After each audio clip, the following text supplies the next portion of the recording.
future of the smartphone, they said when announcing the iPhone X alongside the expected iPhone 8 and iPhone 8 Plus last September.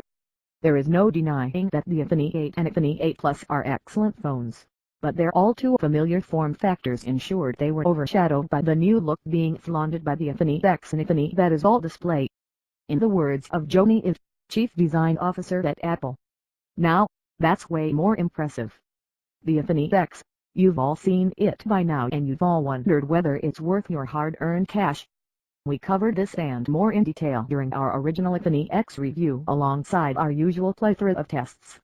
But what would the iPhone X be like to live with on a day-to-day or, indeed given how often we interact with our phones, an hour-to-hour basis?